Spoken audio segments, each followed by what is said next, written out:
Assalamualaikum warahmatullahi wabarakatuh. Nama saya Fatimah Zahra dengan NIM 7111201211. Di sini saya akan menjelaskan mengenai skizofrenia. Apa itu skizofrenia? Skizofrenia itu terbelahnya fungsi psikis dan pada abad 20 ditunjukkan untuk mendeskripsikan gejala utama gangguan kerusakan terhadap integrasi antara emosi, pikiran, tindakan yang terjadi pada masa itu. Skizofrenia dianggap sebagai psikiatrik terberat.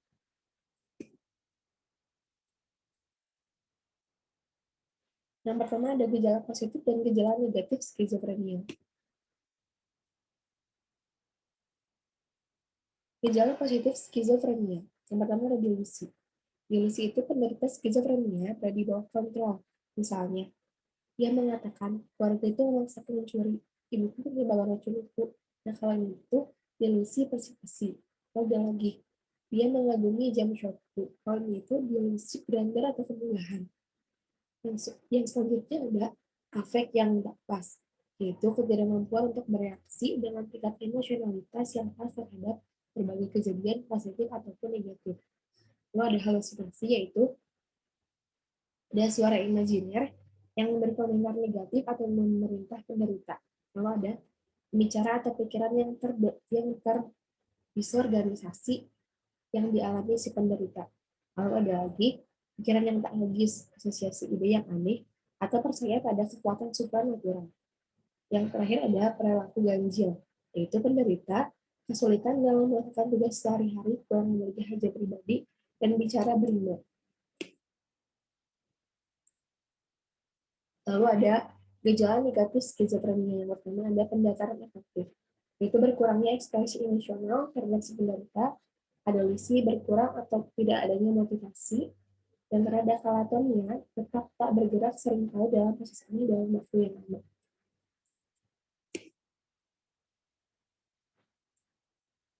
Kedua ada faktor penyebab skizofrenia.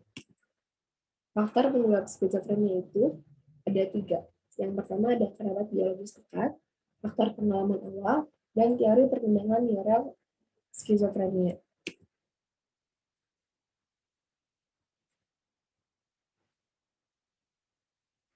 Yang pertama ada kemungkinan terjadinya skizofrenia pada kerabat biologis dekat, yaitu orang tua, anak, atau saudara kandung. Dari seorang penderita skizofrenia kira-kira sebesar 10%, bahkan bila kerabat itu diadopsi oleh keluarga sehat tidak lama setelah lahir. Lalu ditemukan angka koordinasi untuk skizofrenia lebih tinggi pada kembar monozigotik sekitar 45 hingga 50% daripada kembar dizigotik sekitar 10 hingga 17%. Terakhir, studi adopsi menunjukkan bahwa risiko skizofrenia meningkat oleh adanya gangguan itu pada orang tua biologis, tetapi tidak oleh adanya gangguan itu pada orang tua adoptif. Pengalaman berbeda memberikan kontribusi signifikan pada perbedaan di antara orang dalam perkembangan skizofrenia. Pandangan saat ini, sebagian orang mewariskan potensi untuk mengidap skizofrenia yang diaktifkan atau tak diaktifkan oleh pengalaman. Didukung dengan pembandingan terhadap anak-anak dari sampel kembar monozigotik yang dirinya sendiri diskorden untuk skizofrenia. Salah satunya gangguan itu dan yang lain tidak. Lalu, insulin skizofrenia pada anak pasangan kembar dan skizofrenia sama besarnya dengan anak pasangan kembar dengan skizofrenia.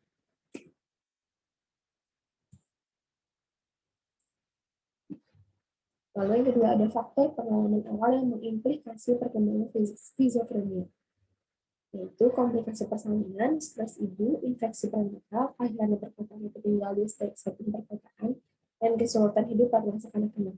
Hal ini diduga mengubah perjalanan perkembangan neural tipikal yang menghasilkan skizofrenia pada individu yang sudah punya kerentanan genetik terhadap penyakit ini.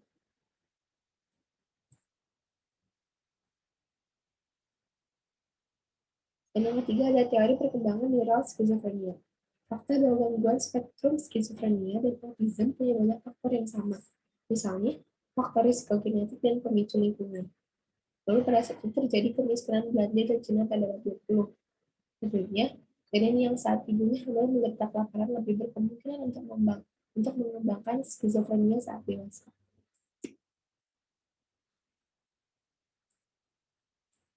Yang ketiga ada penemuan obat antiseptik pertama untuk skizofrenia.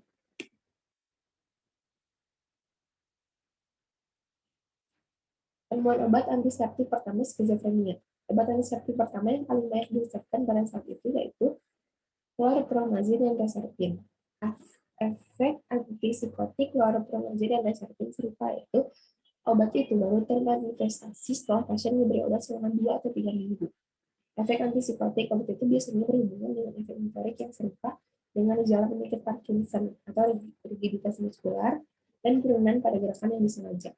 Ini menunjukkan kedua obat itu bekerja melalui mekanisme yang berhubungan dengan penyakit Parkinson.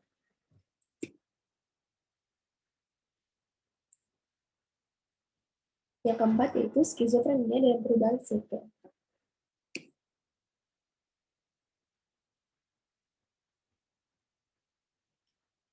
Skizofrenia dan perubahan struktur otak. Studi pertama, ventrikel dan visura yang besar mengindikasikan berkurangnya film otak. Nah, studi selanjutnya memfokuskan pada daerah kortikal tertentu dan struktur subkortikal tertentu. Secara umum, berkurangnya film otak skizofrenia berkembang baik di gray matter maupun white matter dan terlihat paling konsisten di lobus temporal.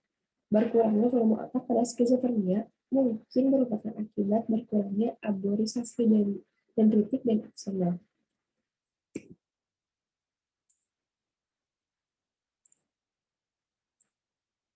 Lalu yang kelima ada 4 penelitian tentang skizofrenia saat ini.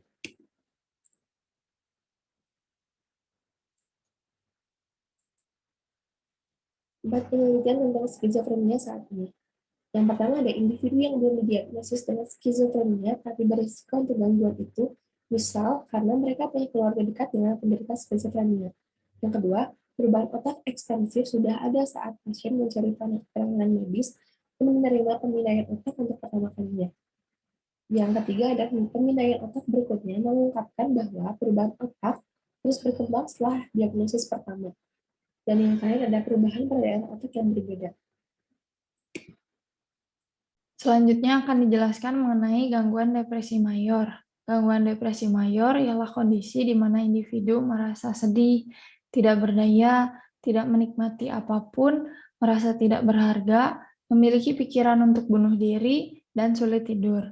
Hampir tidak mungkin bagi mereka yang mengidap gangguan depresi mayor untuk memenuhi kebutuhan penting dalam kehidupan sehari-harinya, seperti kebutuhan untuk makan, bersosialisasi, dan mempertahankan kebersihan diri. Juga memiliki masalah kognitif seperti gangguan memori dan gangguan indera penglihatan. Kondisi ini berlangsung selama 2 minggu atau lebih. Depresi sering dibagi menjadi 2 kategori. Yang pertama, reactive depression, yaitu depresi yang dipicu oleh pengalaman negatif yang nyata, misalnya kematian seorang teman. Yang kedua, endogenous depression, depresi yang tanpa penyebab yang jelas. Dalam kaitannya, wanita cenderung 2 kali lipat lebih banyak didiagnosis menderita depresi klinis dibandingkan pria, meskipun alasannya masih belum jelas. Penjelasan yang paling populer yaitu mengenai hormon gonad.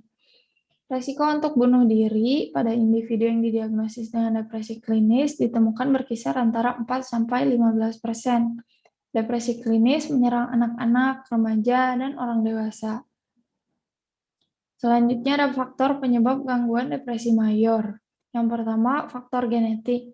Genome sequencing studies terhadap individu dengan gangguan depresi mayor berulang mengidentifikasi 2 lokus pada kromosom 10 sebagai kontributor resiko untuk depresi. Faktor lainnya, dari beberapa penelitian telah menemukan peningkatan aktivitas sistem kekebalan tubuh yang dapat timbul dari cedera, pengalaman yang sangat menegangkan, pola makan yang buruk, atau penyebab yang lain. Subtipe gangguan depresi mayor yang penyebabnya lebih jelas. Yang pertama ada seasonal affective disorder, yaitu di mana episode depresi dan kelesuan biasanya terjadi setiap musim-musim tertentu, biasanya di musim dingin. Yang kedua, peripartum depression, yaitu depresi yang intens dan berkelanjutan yang dialami sebagian wanita selama kehamilan, setelah melahirkan, atau keduanya. Obat antidepresan. Di sini akan dijelaskan 5 obat antidepresan. Yang pertama, monoamine oxidase inhibitors. Iproniazid awalnya dipasarkan untuk mengobati tuberkulosis, sampai dokter menyadari bahwa obat tersebut dapat meredakan depresi. Efek samping yang paling berbahaya yaitu chase effect, yang jika dalam penggunaan obat disertai dengan mengkonsumsi makanan yang kaya akan tiramin seperti keju, anggur, maka akan beresiko mengalami stroke. Yang kedua, triksilik antidepresan. Impramin memblokir penyerapan kembali serotonin dan norepinefrin sehingga kadar serotonin dan norepinefrin meningkat di otak. Efek samping yang ditimbulkan itu dapat menyebabkan kantuk, mulut kering, dan sulit buang air kecil. Yang ketiga ada selective serotonin reuptake inhibitors. Agonis serotonin yang memberi efek diagnostik dengan memblokir penyerapan kembali serotonin dari sinapsis-sinapsis. Contohnya itu ada fluoxetine. Di pasaran disebut Prozac.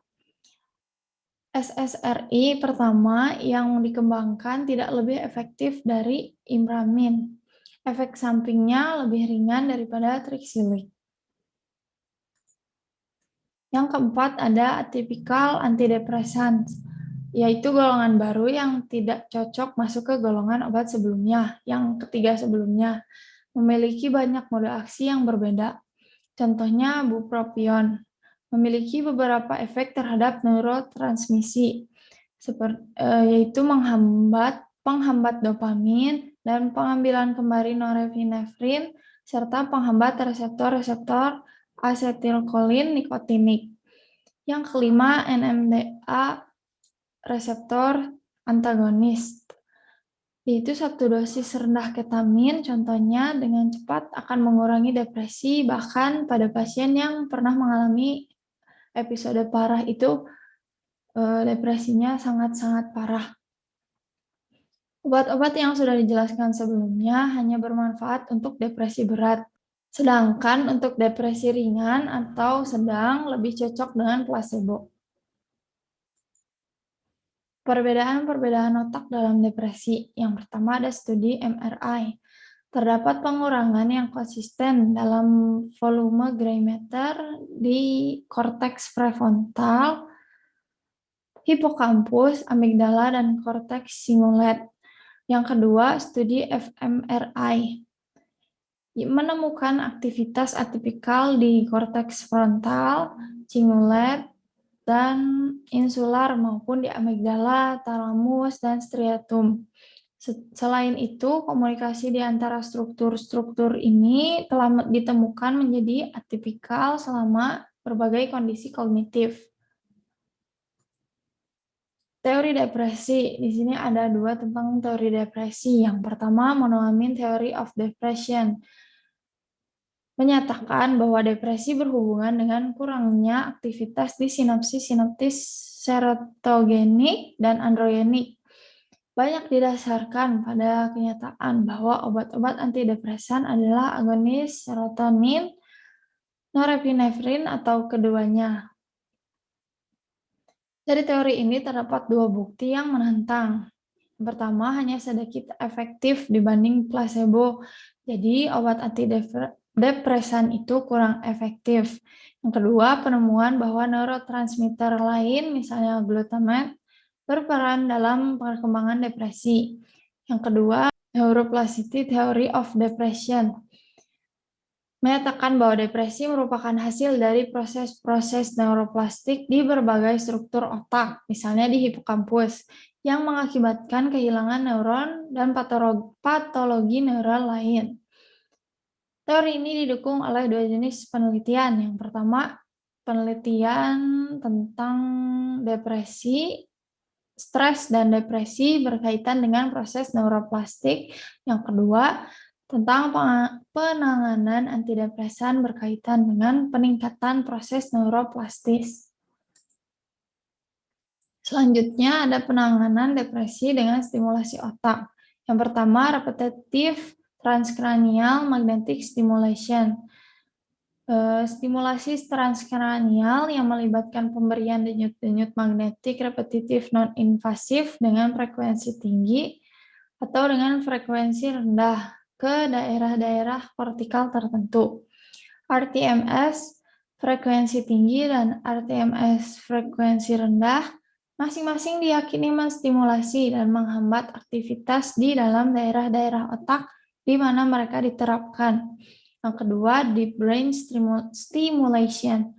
Melalui elektroda yang diimplementasikan memiliki efek-efek terapeutik pada sebagian pasien depresi yang gagal merespon penanganan-penanganan lain.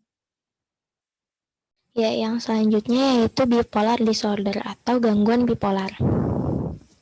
Nah, sebelum kita lebih jauh mengenai bipolar disorder, kita perlu mengetahui apa itu hipomania dan mania, karena kedua ini sangat berkaitan dengan bipolar disorder. Hipomania yaitu merupakan suatu keadaan yang ditandai dengan berkurangnya kebutuhan untuk tidur, energi tinggi, dan afek positif. Nah, selama periode ini, orang menjadi banyak bicara, berenergi, impulsif, positif, dan sangat percaya diri. Ia juga akan menunjukkan antusiasmenya terhadap sesuatu yang ia suka, dan ia juga akan terdorong lebih happy, lebih senang untuk melakukan sesuatu. Dan pengidapnya itu akan cenderung lebih efektif dalam pekerjaan tertentu dan menjadi teman yang menyenangkan. Lalu di sini ada mania. Apa sih bedanya dengan hipomania? Sebenarnya pada dasarnya tanda-tandanya sama seperti hipomania.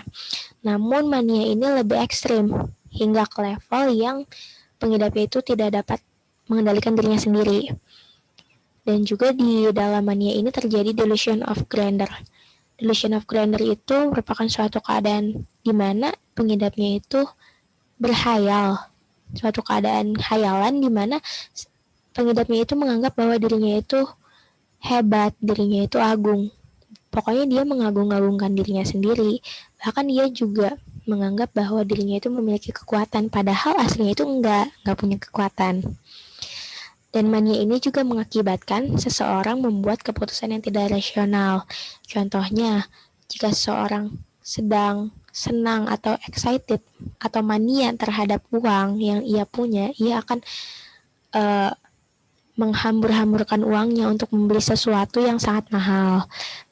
Kalau misalnya ia sedang excited atau mania terhadap dirinya sendiri, bahwa dirinya memiliki kekuatan, mungkin ia akan menganggap bahwa dirinya Tuhan atau Nabi, seperti itu.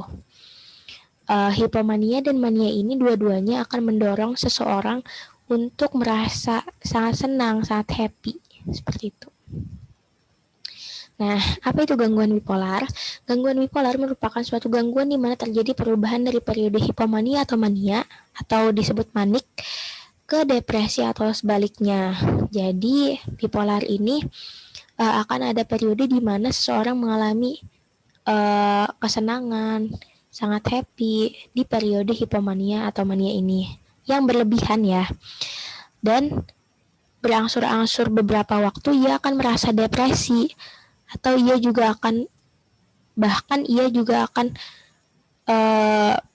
memilih untuk bunuh diri. Itu terjadi di beberapa pengidap bipolar. Selanjutnya yaitu bipolar tidak mengenal gender. Jadi ini akan rentan terhadap gender apapun, mau wanita ataupun pria.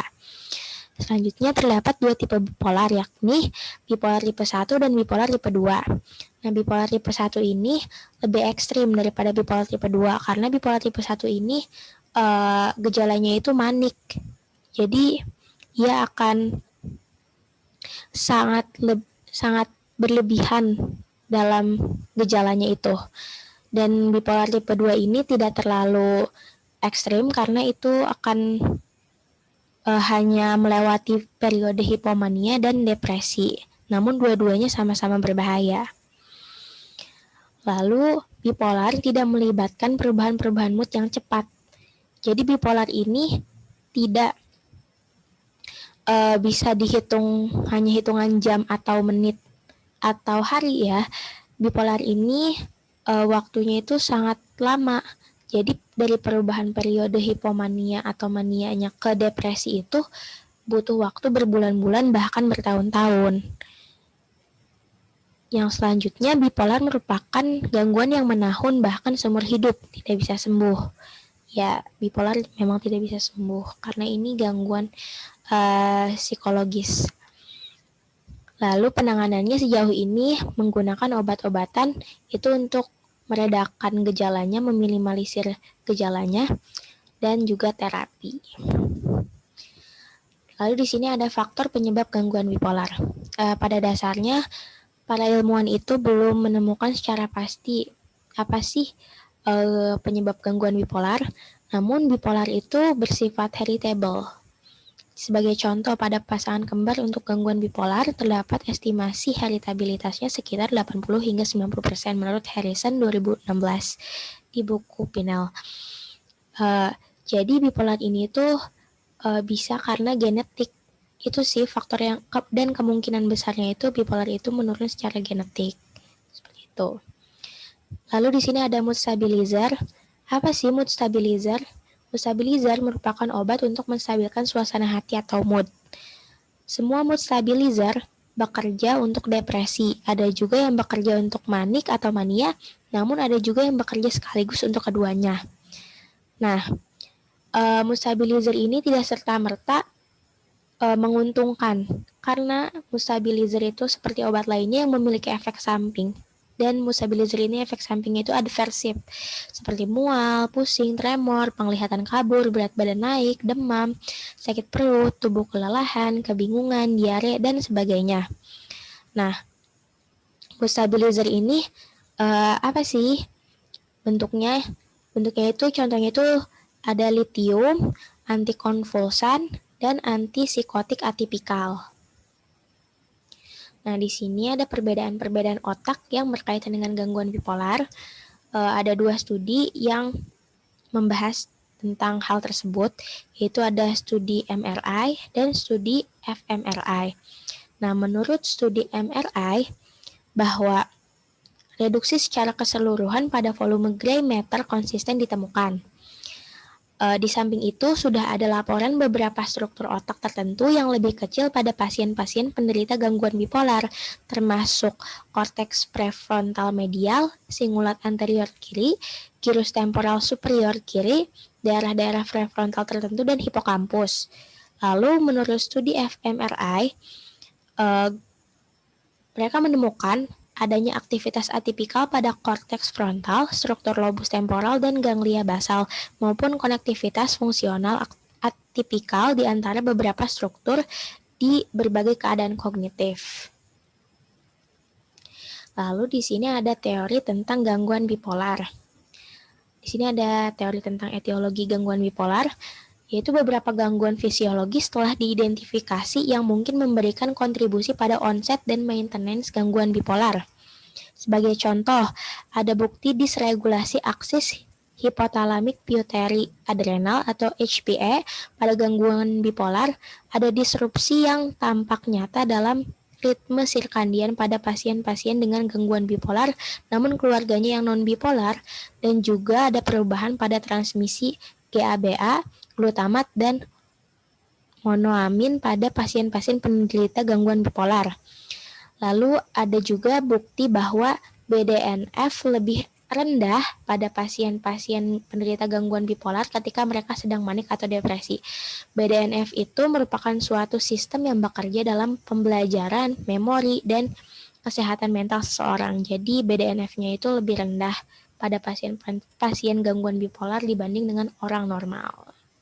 Selanjutnya saya akan menjelaskan tentang anxiety disorder, gangguan kecemasan. Apa itu kecemasan? Kecemasan merupakan ketakutan kronis yang menetap tanpa adanya ancaman langsung.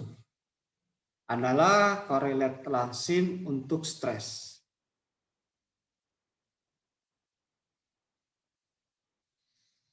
Kecemasan itu bersifat adiktif bila kecemasan memotivasi perilaku coping yang efektif. Tetapi bila sedemikian parah hingga mendisrupsi fungsi normal, kecemasan itu disebut gangguan kecemasan. Semua gangguan kecemasan dikaitkan dengan perasaan cemas, misalnya ketakutan, kekhawatiran, dan dengan berbagai reaksi stres fisiologis, misalnya tachikardia, detak jantung yang cepat, hipertensi, tekanan darah tinggi, mual, sulit bernapas, gangguan tidur, dan kadar glukortikoid yang tinggi.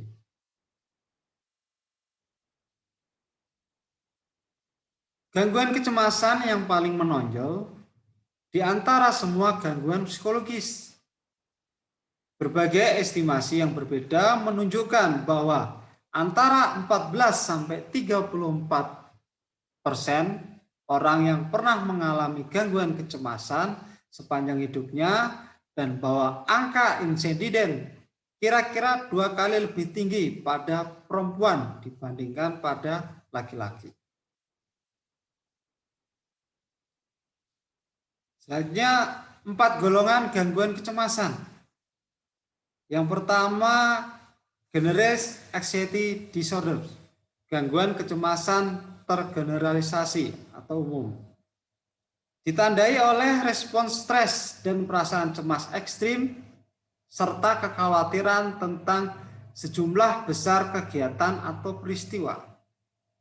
Yang kedua adalah spesifik fobia. Spesifik fobia melibatkan ketakutan atau kecemasan tentang objek tertentu.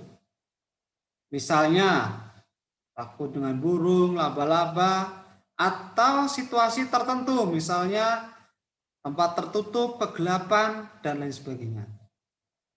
Seseorang dengan fobia biasanya berusaha menghindari objek atau situasi tertentu yang menghasilkan kecemasan. Yang ketiga adalah agoraphobia. Agoraphobia adalah ketakutan patolis terhadap tempat umum atau ruang terbuka. Meskipun dapat dianggap sebagai fobia spesifik, agoraphobia pada umumnya dianggap telah membuat tidak berdaya dibanding kebanyakan fobia spesifik.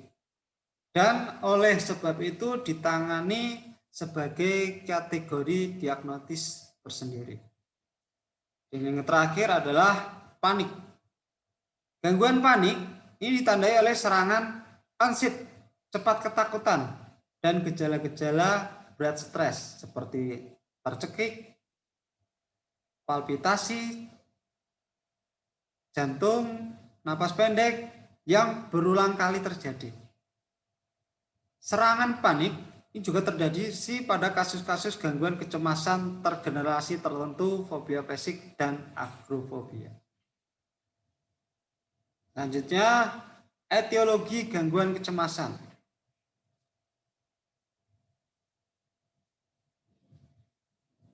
Faktor-faktor etiologis yang telah terimplikasi dalam gangguan kecemasan seringkali dipicu oleh kejadian stressful yang dapat diidentifikasi, dan karena kecemasan sering difokuskan pada objek atau situasi tertentu.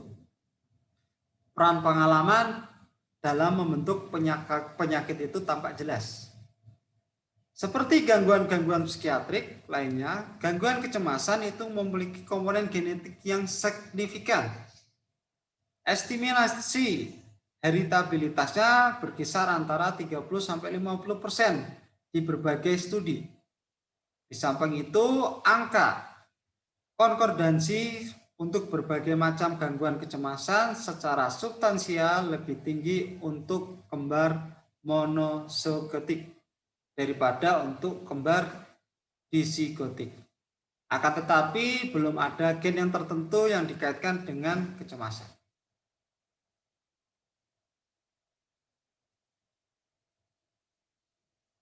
Penanganan farmakologis untuk gangguan kecemasan. 3 kategori obat-obatan yang lazim diresepkan untuk penanganan gangguan kecemasan. Yang pertama, benzodiazepin. Benzodiazepin seperti chlordiazepoxide yang dipasarkan sebagai Librium dan diazepam yang dipasarkan sebagai Valium diresepkan secara luas untuk menangani gangguan kecemasan. Obat ini juga diresepkan sebagai hipnotika, obat menginduksi tidur, antikonvulsan, dan muscle relaksan, pengendor otot. Bahkan benzodiazepin adalah obat psikoaktif yang paling luas diresepkan. Benzodiazepin memiliki beberapa efek samping adversif seperti sedasi, penenang, ataksia, tremor, mual, dan reaksi penghindaran termasuk rebound anxiety. Masalah serius lain benzodiazepin adalah karena obat itu sangat adiktif. Konsekuensinya obat itu mestinya hanya diresepkan untuk jangka pendek.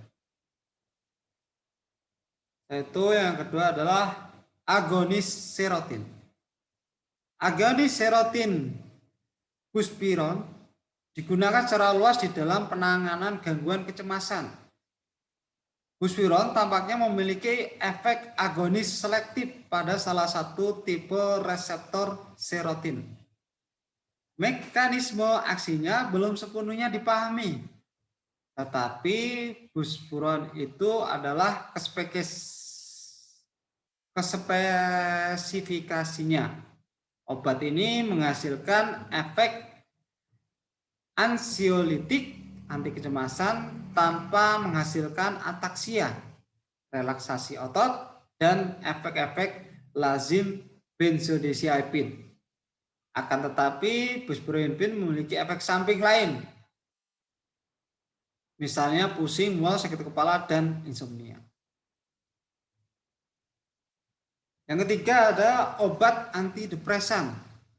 Salah satu komplikasi dalam mempelajari gangguan kecemasan dan depresi adalah komorbiditasnya yang tinggi dengan gangguan-gangguan psikiatrik lain. Sebagai contoh, sekitar 47% mayoritas memiliki gangguan kecemasan komorbid.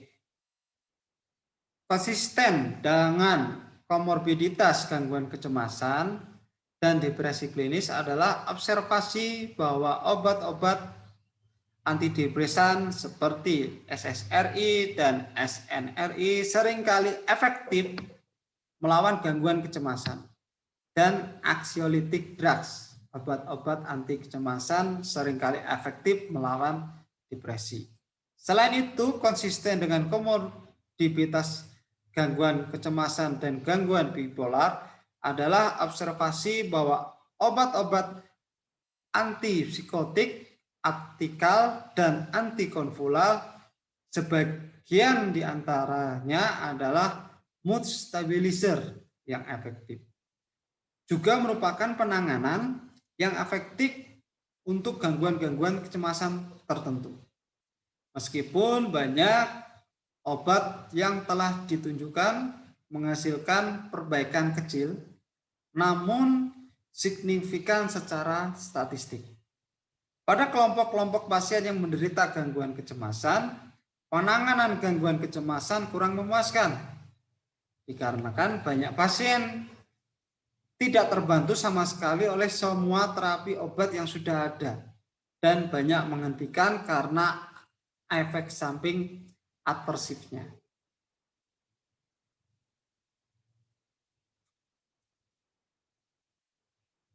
Dasar-dasar neural untuk gangguan kecemasan.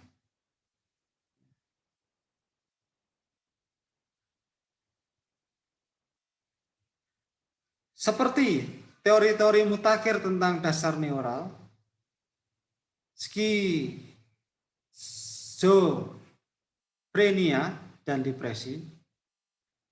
Teori-teori mutakhir itu gangguan kecemasan banyak menyadarkan diri pada analisa terhadap efek-efek obat terapeutik. Fakta bahwa banyak obat anksiolítik adalah agonis reseptor-reseptor GABA, misalnya benzodiazepin, atau reseptor-reseptor serotin, misalnya buspirone, Prozac, dan Paxil. Telah memfokuskan perhatian para peneliti pada kemungkinan peran divisit GABAergik dan transmisi serotonergik dalam gangguan kecemasan. Ada tumpang tindih substansial antara struktur-struktur otak yang terlibat dalam gangguan depresi mayor dan gangguan, bahkan korteks prefrontal, hipokamus, dan amigdala terimplikasi dalam gangguan depresif mayor, juga terimplikasi dalam gangguan kecemasan.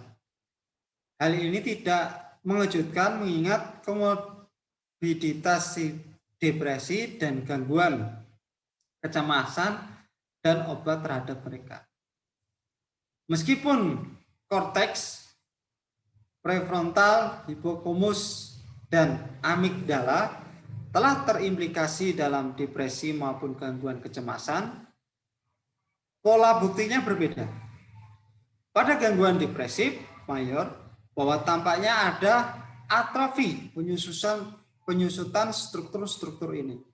Akan tetapi, pada gangguan kecemasan tampaknya tidak ada atrofi yang signifikan. Kebanyakan bukti yang mengaitkan struktur-struktur ini dengan gangguan kecemasan berasal dari studi-studi pencitraan obat, di mana aktivitas atipikal di daerah-daerah itu telah terekam selama mengerjakan beragam tugas emisional.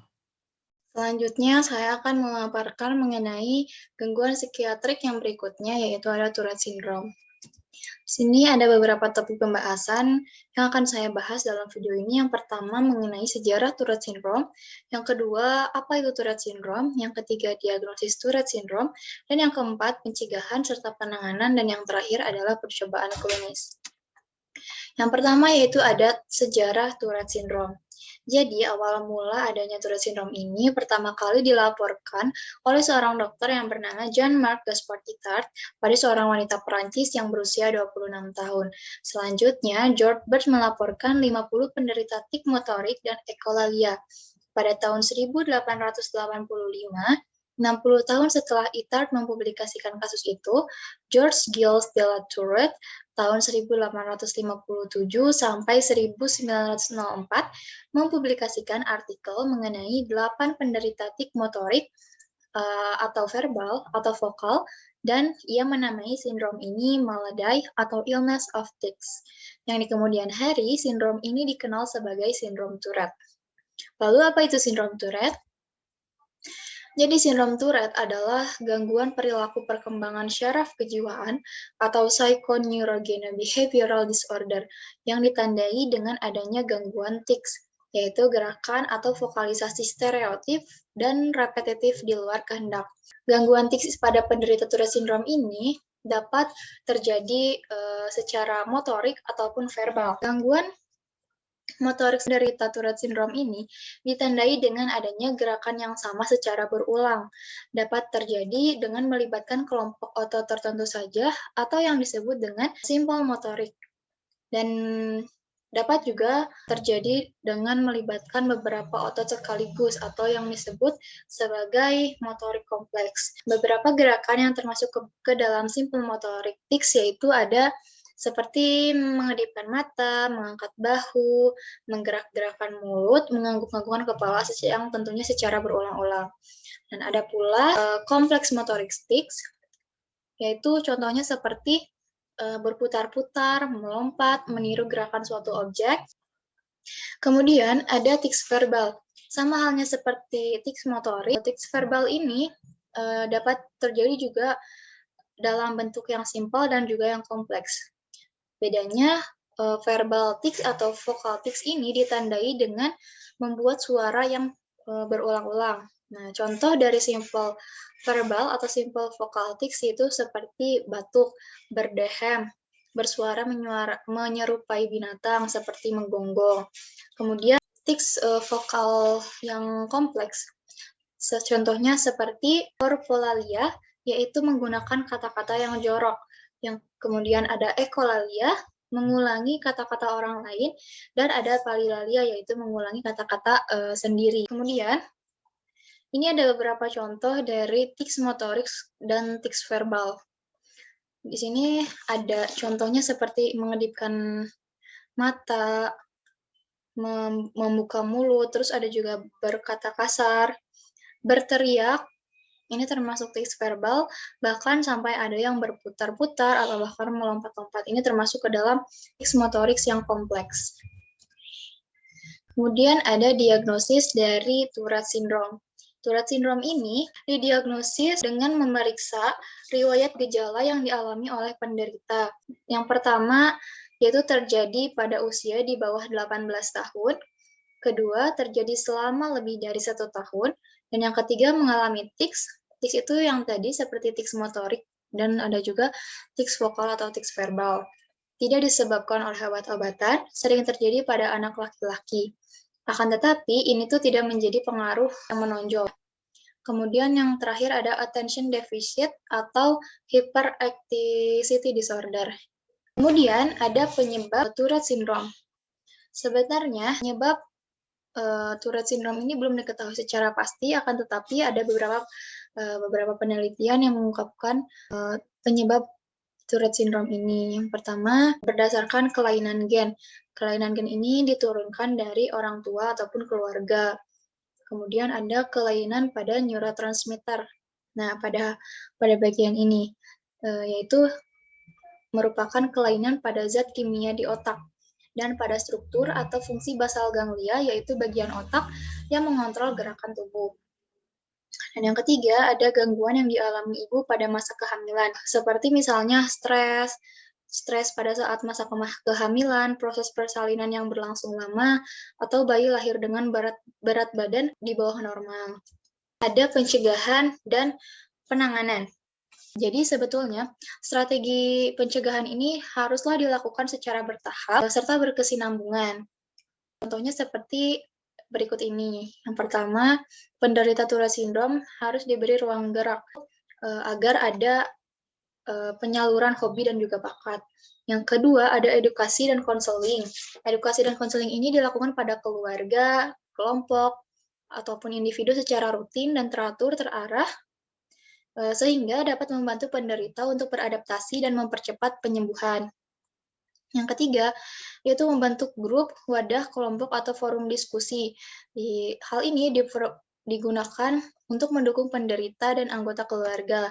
Dan yang keempat, ada diperlukan buku saku atau brosur yang berisi mengenai informasi lengkap mengenai Tourette syndrome sebagai bahan edukasi untuk keluarga, guru, pengasuh, masyarakat, dan khususnya untuk penderita Tourette syndrome itu sendiri.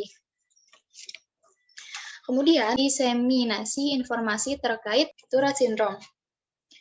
Pada penanganan Tourette syndrome ini, pertama, pasien, anggota keluarga, teman, dan guru dididik tentang sindrom ini. Dan yang kedua, penanganannya itu memfokuskan pada masalah emosional, seperti misalnya ada kecemasan dan juga depresi. Nah, begitu kedua langkah yang tadi telah terpenuhi, maka dilanjutkanlah dengan penanganan tics yang biasanya diatasi dengan antipsikotika. Antipsikotika ini merupakan golongan obat untuk mengendalikan dan mengurangi gejala psikosis yang bisa dialami oleh penderita gangguan mental. Antipsikotika ini dapat mengurangi tics sebanyak 70%, tetapi tidak semua pasien ataupun tidak semua keluarga mau menerima untuk diberikan pengobatan dengan antipsikotika ini dikarenakan efek samping dari antipsikotika, yaitu seperti kenaikan berat badan, kelelahan, serta mulut kering. Kemudian, yaitu percobaan klinis. Percobaan klinis pengembangan obat baru psikoterapik. Jadi, dalam hal ini, percobaan klinis atau clinical trials merupakan sebuah studi yang dilaksanakan pada relawan manusia untuk mengakses efikasi obat terapeutik atau penanganan lain yang belum diuji. Jadi, percobaan klinis ini dilakukan apabila telah ditemukannya suatu penemuan obat baru yang kemudian tujuannya untuk disalurkan kepada masyarakat. Nah, kemudian ada penelitian translasional, yaitu sebuah penelitian yang dirancang untuk mentranslasikan penemuan ilmiah dasar menjadi penanganan klinis yang efektif. Pada awalnya, perkembangan obat psikoterapeutik ini banyak proses coba-coba, di mana obat-obat baru ini diujikan pada populasi pasien dengan sedikit justifikasi dan dengan cepat dipasarkan kepada publik yang sama sekali tidak merasa curiga. Seringkali sebelum ditemukan bahwa obat itu tidak efektif untuk maksud aslinya. Akan tetapi saat ini perkembangan obat psikoterapeutik ini telah diatur oleh badan pemerintah. Kemudian di sini ada fase-fase percobaan klinis atau tahapan-tahapan percobaan klinis. Yang pertama dalam penelitian dasar. Penelitian dasar ini yaitu penemuan obat, pengembangan metode sintesis yang efisien. Sebelum dilakukan percobaan kepada manusia, maka pada tahap ini dilakukan percobaan kepada hewan. Kemudian memasuki fase tahap 1. Fase tahap 1 atau screening for safety, di mana untuk meng-screening keamanan dan menemukan dosis maksimum yang aman untuk manusia. Dimaksudkan untuk menetapkan apakah obat itu aman digunakan oleh manusia, dan bila aman akan ditetapkan berapa banyak obat yang dapat ditolerir. Contohnya seperti dosisnya seberapa banyak yang aman untuk manusia. Kemudian memasuki fase kedua. Fase kedua yaitu establishing the testing protokol, yaitu menetapkan dosis dan schedule penanganan yang paling efektif. Dan yang ketiga adalah final testing atau tes terakhir. Pada tahap ini dilakukan demonstrasi bahwa obat tersebut telah difiksasikan sebagai obat terapeutik. Mungkin sekian yang dapat kelompok kami sampaikan. Kurang lebihnya kami mohon maaf. Terima kasih. Wassalamualaikum warahmatullahi wabarakatuh.